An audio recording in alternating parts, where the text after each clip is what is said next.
गांव की शांत और मासूम लड़की सुमन की शादी शहर के बड़े बिजनेसमैन अमित मल्होत्रा से हो जाती है। सुमन सीधी सादी लड़की थी जिसे शहर की चकाचौंध से कोई लेना देना नहीं था, लेकिन अमित का परिवार बहुत मॉडर्न था। सुमन ने धीरे धीरे सब कुछ सीख लिया क्योंकि उसे अपना घर बचाना था। शादी के कुछ महीने तो सही चले, लेकिन फिर सुमन को एहसास हुआ कि अमित का दिल सुमन के लिए नहीं धड़कता। वह अक्सर देर रात घर आता, मोबाइल में बिजी रहता और सुमन से दूर दूर रहने लगा। सुमन को शक तो हुआ, लेकिन उसने सोचा कि शायद काम की टेंशन होगी। रिया अमित की सेक्रेटरी थी, खूबसूरत, स्मार्ट और मॉडर्न। सुमन ने कई बार अमित को रिया के साथ ज्यादा क्लोज देखा, लेकिन हर बार अमित उसे काम की बात कहकर चुप करा देता। सुमन का दिल अंदर ही अंदर जलने लगा। धीरे धीरे सुमन को पता चला कि अमित और रिया का अफेयर चल रहा है। उसके हाथ कुछ ऐसे सबूत लगे जो अमित को बचा नहीं सकते थे। सुमन ने अमित से सवाल किए तो उसने उल्टा सुमन को ही दोषी ठहरा दिया। तुम्हारी सोच गंदी है, मैं ऐसा नहीं हूं। इधर अमित और रिया को लगने लगा कि सुमन उनके रास्ते का कांटा है। दोनों ने मिलकर सुमन को रास्ते से हटाने का प्लान बनाया, लेकिन किसी को नहीं पता था कि इस खेल का असली खिलाड़ी कोई और है। अमित ने सुमन के खिलाफ घरेलू हिंसा का मामला तैयार किया ताकि उसे मेंटल हॉस्पिटल भिजवाया जा सके।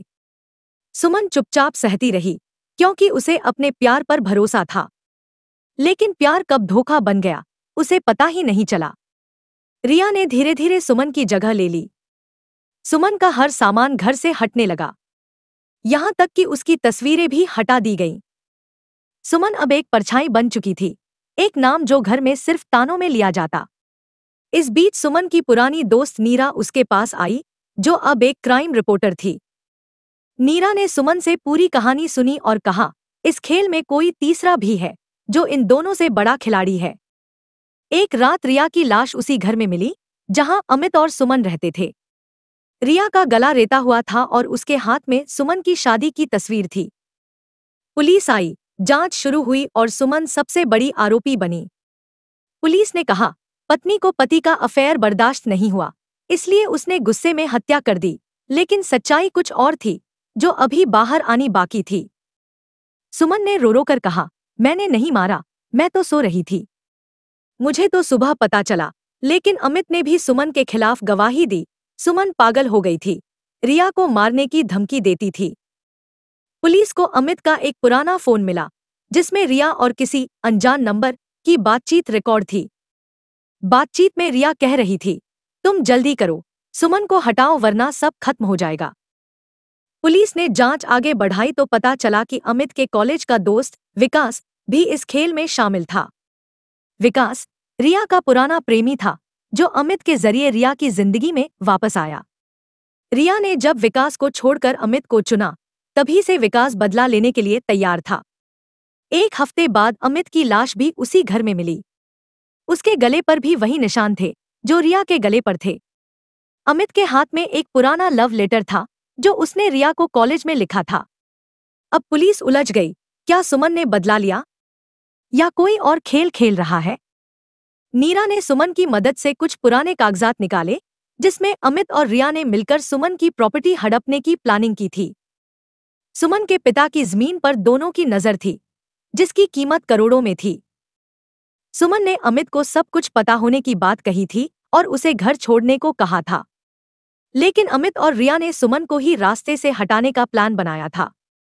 विकास, जो अब ड्रग एडिक्ट बन चुका था, उसने ही रिया और अमित को मारा।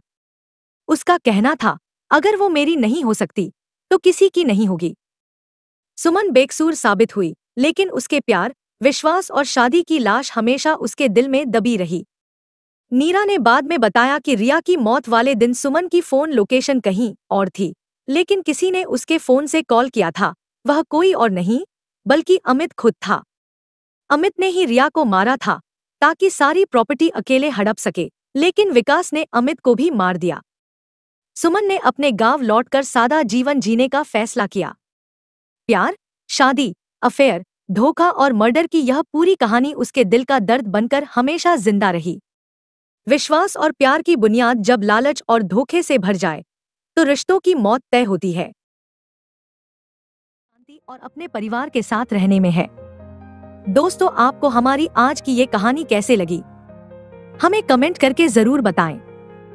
अगर कहानी अच्छी लगी तो वीडियो को लाइक करें और अपने दोस्तों के साथ भी शेयर करें। मिलते हैं अगली वीडियो में एक नई कहानी के साथ। धन्यवाद।